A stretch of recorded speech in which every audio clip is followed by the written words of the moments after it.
अस्सलामुअलैकुम, बोल न्यूज़ के साथ मैं हूं अफशीन कुरैशी और मैं हूं गौहर इशरत। हेडलाइंस आपने जानी, हम खबर शामिल करें। आपको बताएं कि chief of army staff general Syed Asim Munir का हैवी इंडस्ट्रीज टेक्सिला का दौरा। आर्मी चीफ ने हैदर टैंक पायलट प्रोजेक्ट की तकरीब में शिरकत की है। इस मुतालिक मजीद क्या तफसीलात हैं, नुमाइंदा खुसूसी सलमान अवान से जानते हैं। जी सलमान, आगा कीजिएगा।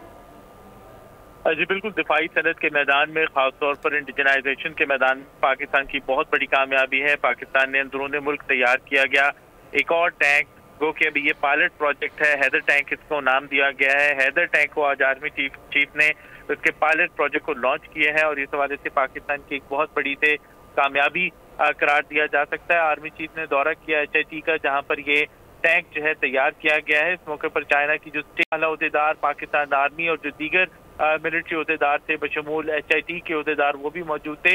इस मौके पे आर्मी चीफ ने इस टैंक की बाकायदा तौर पर रुनुमाई की जिसे चीन की नोरिंको के ताउन से और पाकिस्तान की मुख्तलिफ इंडस्ट्रीज जो है वो इसके टैंक के प्रोजेक्ट के अंदर इन्वॉल्व हैं।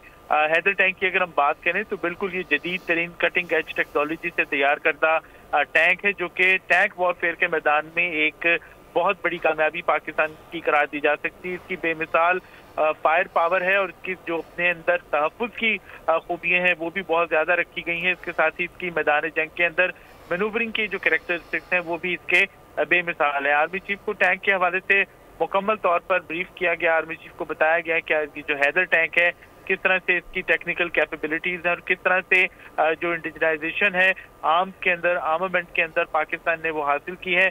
आर्मी चीफ ने हैवी इंडस्ट्रियल कॉम्प्लेक्स के मुख्तलिफ दीगर जो शोबे हैं उनका भी दौरा किया और इस मौके पर जो वहाँ अफसर काम करने वाले हैं, वर्क फोर्स है, उनकी शानदार कारकर्दगी को भी सराहा। जी, शानदार कारकर्दगी को भी सराहा गया। तकरीब में चीनी सफीर और चीन की नोरिंको कंपनी समेत आला पाकिस्तानी अहदेदार भी शरीक हुए हैं। सलमान अवान, आपका बहुत शुक्रिया। वज़ीर आज़म शहबाज शरीफ से army chief general Asim Munir की मुलाकात, कौमी सलामती के उमूर पर तबादला ख्याल किया। वज़ीर आज़म हाउस में होने वाली मुलाकात में सिपह सालार ने शहबाज शरीफ को वज़ीर आज़म का मनसब संभालने पर मुबारकबाद दी और नए ख्वाहिशात का इजहार किया। मुलाकात में पाक फौज के पेशा वराना और सिक्योरिटी उमूर से मुतालिक बातचीत की गई। वज़ीर आज़म शहबाज शरीफ ने पेशावर का दौरा किया है। हालिया तूफ़ानी बारिशों और बर्फबारी के नतीजे में नुकसानात और बहाली के इक़दाम पर ब्रीफिंग ली गई। खिताब में शहबाज शरीफ का कहना था कि मुतासरा घरों के मकीनों को आइंदा 5 रोज़ में मुकम्मल इमदादी रकूम की फराहमी की हिदायत कर दी है। वजीर आजम शहबाज शरीफ का दौरा पेशावर, गवर्नर हाउस में अहम इजलास की सदारत। वजीर आजम को तूफानी बारिशों, बर्फबारी से नुकसानात और इमदादी कार्रवाइयों पर ब्रीफिंग दी गई। इस मौके पर खिताब में शहबाज शरीफ का कहना था, कुदरती आफत से सैकड़ों घर मुकम्मल या जुजवी तबाह हुए हैं। जिनके प्यारे चले गए उन्हें 10-10 लाख रुपए दिए, जिसका घर पूरा तबाह हुआ उनको पूरे पैसे मिलेंगे। आज इंशाअल्लाह ये जो 40 हमारे बच्चे और हमारे अफराद बहनें जो भी अल्लाह को प्यारी हो गई हैं, 20-20 लाख रुपए के चेक उनको आज अभी आपको यहाँ मिलेगा। जो जख्मी हुए हैं उनको 5-5 लाख रुपए का चेक आज यहाँ पर वफाक की तरफ से मिलेगा। एक मुकम्मल घर जो तबाह हो गया उसको 7 लाख रुपए दिए जाएंगे और जो जुज़वी तबाह हुआ है उसको 3 लाख रुपए दिए जाएंगे। वजीर आजम को बताया गया कि मुकम्मल तबाहशुदा घरों के मकीनों को 7 लाख रुपए दिए जा रहे हैं। वजीर आजम ने मुतवक्का बारिशों के पेश नज़र भरपूर पेशगी इक़दाम की हिदायत भी की। सुप्रीम कोर्ट ने साबिक वज़ीर आज़म ज़ुल्फ़िकार अली भुट्टो की सज़ाए मौत के फैसले को गैर शफ़ाफ करार दे दिया। सदारती रेफरेंस में उठाए गए 5 सवालात पर तहरीरी राय जारी कर दी। अदालत का कहना था, ज़ुल्फ़िकार अली भुट्टो की सज़ा आइन में दिए गए बुनियादी हुकूक़ के मुताबिक नहीं थी। भुट्टो को फेयर ट्रायल का मौका नहीं दिया गया, ताहम सज़ा को तब्दील करने का कानूनी तरीक़ाकार मौजूद नहीं।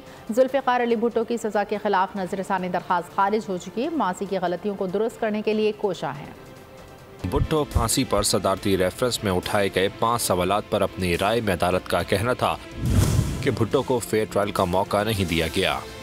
ज़ुल्फ़िकार अली भुट्टो की सज़ा आइन में दिए गए बुनियादी हकूक़ के मुताबिक नहीं थी। सुप्रीम कोर्ट ने कहा, अदालत उस्मा के फैसले और सज़ा को तब्दील करने का कानूनी तरीक़ाकार मौजूद नहीं है। सुप्रीम कोर्ट ने कहा है, ये बेंच के तमाम 9 जजेस की मुतफ़िक़ा राय है।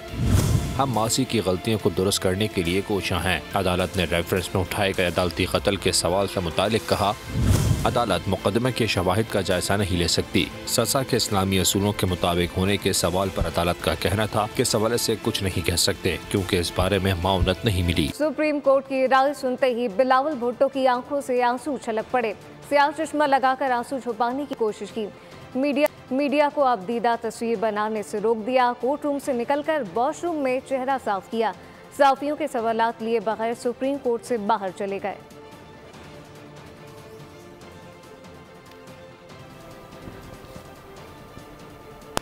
तारीख दुरुस्त होने जा रही है। सुप्रीम कोर्ट ने तारीखी फैसला दिया। अदालत ने तस्लीम किया कि भुट्टो को शफाफ ट्रायल नहीं मिला। बिलावल भुट्टो ने उम्मीद जाहिर की अब निज़ाम दुरुस्त संत में चलना शुरू हो जाएगा। फैसला मुल्क की तरक्की, जमहूरियत और अदालती निज़ाम की बेहतरी का भी सबब बनेगा। सुप्रीम कोर्ट ऑफ पाकिस्तान ने तारीखी फैसला सुना दिया है। अदालत ने ये माना है कि कायदे अवाम शहीद जुल्फ़िकार अली भुट्टो को फेयर ट्रायल नहीं मिला और अपने इब्तिदाई कलमात में जुडिशरी ने ये वाज़े कहा कि हमें अपने माजी के गलतियों को दुरुस्त करने के लिए ये फ़ैसला सुना रहे हैं। तारीख़ी जो कदम आज उठाया गया, उम्मीद ये है कि 44 ईयर्स के बाद अब जबकि तारीख़ दुरुस्त होने जा रहे हैं, हम इंशाअल्लाह ताला जो पाकिस्तान का मुस्तकबिल है, जो पाकिस्तान की चाहे वो इस अदालत का, हमारा जमहूरियत का, इंशाअल्लाह ताला इस फ़ैसला की वजह से पाकिस्तान इंशाअल्लाह ताला आगे जाके अब हम तरक्की कर सकेंगे, चाहे वो हमारा जमहूरी निज़ाम हो या ये अदालती निज़ाम हो। और इंशाअल्लाह ताला इस फैसला के बाद हम उम्मीद रखते हैं कि अब हमारा निज़ाम सही सिमत पे चलना शुरू हो जाएगा। और अब ये जानिए, पेशावर हाई कोर्ट ने मखसूस नशिस्तों पर अरकान को हलफ उठाने से रोक दिया है। इलेक्शन कमीशन को कल तक जवाब जमा कराने का हुक्म दे दिया। क्या मखसूस नशिस्तों के लिए पेशावर हाई कोर्ट से रुजू किया जा सकता है। अदालत ने अटॉर्नी जनरल और एडवोकेट जनरल को अदालती मामलत के लिए नोटिस जारी कर दिया है। लार्जर बेंच की तश्कील के लिए केस चीफ जस्टिस को भेज दिया गया, जबकि वकील सुन्नी तहत कौंसिल का कहना था कि एक जमात की मखसूस नशिस्तें इलेक्शन कमीशन ने दूसरी जमातों में बांट दी। आइन कहता है कि मखसूस नशिस्तें हासिल करदा जनरल नशिस्तों के तनासुब से दी जाए। सुन्नी इत्तेहाद कौंसिल की अपील पर पेशावर हाईकोर्ट ने मखसूस नशिस्तों पर अरकान को हल्फ उठाने से रोक दिया। सुन्नी इत्तेहाद कौंसिल की दरख्वास्त पर जस्टिस इश्तियाक इब्राहिम और जस्टिस शकील अहमद ने केस की समाअत की। अदालत ने इलेक्शन कमीशन को कल तक जवाब जमा कराने का हुक्म दे दिया। पेशावर हाईकोर्ट ने सवाल उठाते हुए कहा कि क्या मखसूस नशिस्तों के लिए पेशावर हाईकोर्ट से रुजू किया जा सकता है? क्या खवातीन और अक़लियतों की मखसूस नशिस्तें खाली रखी जा सकती हैं? क्या सियासी जमातों को ये नशिस्तें सीटों की तनासुब से दी जा सकती है? क्या इलेक्शन कमीशन ने आइन के आर्टिकल 51(6) और इलेक्शन एक्ट 92 और 94 की गलत तशरीह की है? अदालत ने अटॉर्नी जनरल और एडवोकेट जनरल को इन कानूनी सवालात पर अदालती मुआवनत के लिए नोटिस जारी कर दिए। दरख्वास्त गुजार के वकील काजी अनवर ने कहा, इलेक्शन कमीशन ने दूसरी जमातों में मखसूस नशिस्तें बांटी। आइन कहता है कि मखसूस नशिस्तें जनरल नशिस्तों के तनासुब से दी जाएंगी। हम चाहते हैं कि जिनको सीटें दी गई हैं वो हल्फ ना लें। अदालत ने केस की समाअत अगले रोज तक मुलतवी कर दी। सुन्नी इत्तेहाद कौंसिल की नशिस्तें मिलने के बाद हुक्मरान इत्तेहाद को कौमी असम्बली में 2/3 अक्सरियत हासिल हो गई। अरकान की मजमूई तादाद 230 हो गई। नून लीग 123, पीपल्स पार्टी 73, MQM 22, काफ लीग 5 नशिस्तें हो गई। नेशनल पार्टी, मुस्लिम लीग ज़िया और बलूचिस्तान अवामी पार्टी को एक नशिस्त हासिल हो सकी। कौमी असम्बली में हुक्मरान इत्तेहाद की पोजीशन मजबूत तर। सुन्नी इत्तेहाद कौंसिल की नशिस्तें मिलने के बाद 2/3 अक्सरियत हासिल हो गई। इलेक्शन कमीशन के फैसले के मुताबिक कौमी असम्बली में मुस्लिम लीग नून 123 नशिस्तों के साथ सबसे बड़ी जमात बन गई। नून लीग को 34 खवातीन, 5 अक़लियती नशिस्तें मिली।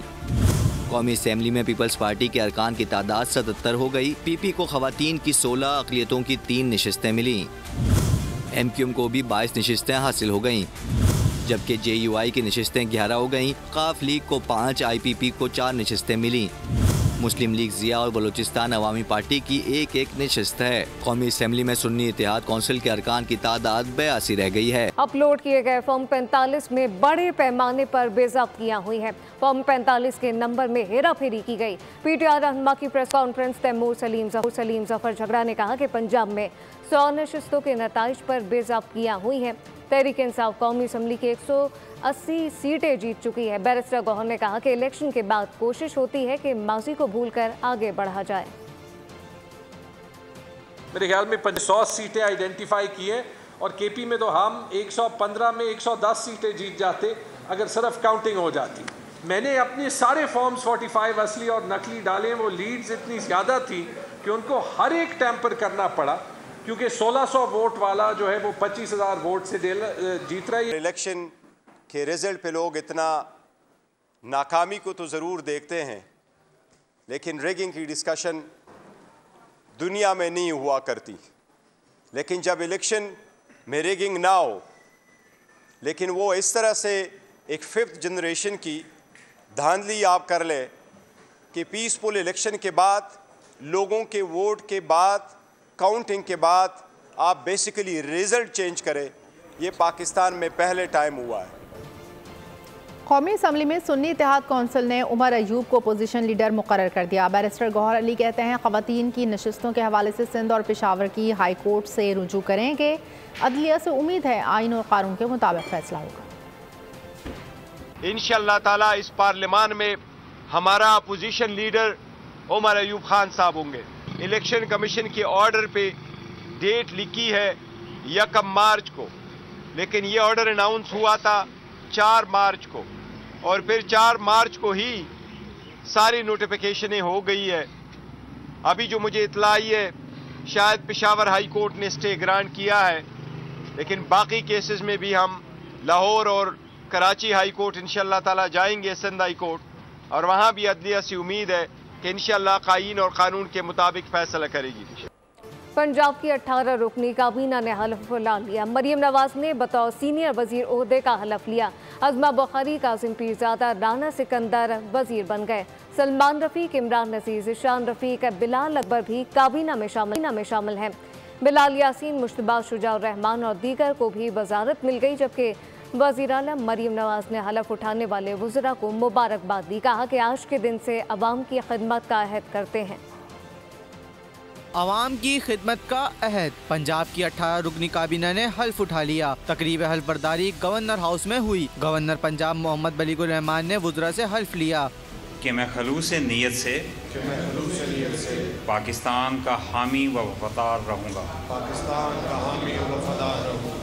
मरियम औरंगजेब ने बतौर सीनियर वजीर ओहदे का हल्फ उठाया। अजीम बुखारी, काजिम पीरज़ादा, राना सिकंदर वजीर बन गए। सलमान रफ़ीक, इमरान नज़ीर, ज़िशान रफ़ीक, बिलाल अकबर भी काबीना में शामिल। बिलाल यासीन, मुश्तबा शुजाउर रहमान और दीगर को भी वजारत मिल गई। वजीर आला मरियम नवाज ने हल्फ उठाने वाले वज़रा को मुबारकबाद दी, नेक तमन्नाओं का इजहार किया। मरियम नवाज ने कहा कि सूबे की नई काबीना से अवाम को बहुत तवक्कुआत हैं। आज के दिन से अवाम की खिदमत का अहद करते हैं। ओपोजिशन की जहनी हालत ठीक नहीं, अभी सोग में है। वज़ीर आला पंजाब मरियम नवाज कहती हैं, तनकीद बराए तनकीद की कोई परवाह नहीं, मुस्बत तनकीद की कदर करूंगी। लोग बैठे हैं, मुझे पता है कि वो एक स्टेट ऑफ मॉर्निंग में, एक ज़हनी हालत उनकी ठीक नहीं है, हर चीज़ पे वो तनकीद करेंगे। हाँ, जायज़ तनकीद मैं सुनूंगी। तनकीद बराए तनकीद मेरी नज़र में एक हारा हुआ माइंडसेट है। उनका काम इंतशार फैलाना है, उनका काम खिदमत से रोकना है, उनका काम लड़ाई झगड़ा है, उस पे भी मेरी जीरो टॉलरेंस है। अगर आपने अमनो अमान की कोई सियासत की आड़ में अगर आपने अवाम के लिए कोई मुश्किलात पैदा करने की कोशिश की तो I will be ruthless. Price control पे इस वक्त मेरी पूरी तवज्जो है। जो प्राइस लिस्ट है उसको एडहेयर किया जाना चाहिए, उसकी वायलेशन नहीं होनी चाहिए। इसके ऊपर मेरी जीरो टॉलरेंस है। जो होर्डिंग करेगा उस पे फाइन भी होंगे और उसको अरेस्ट भी किया जाएगा।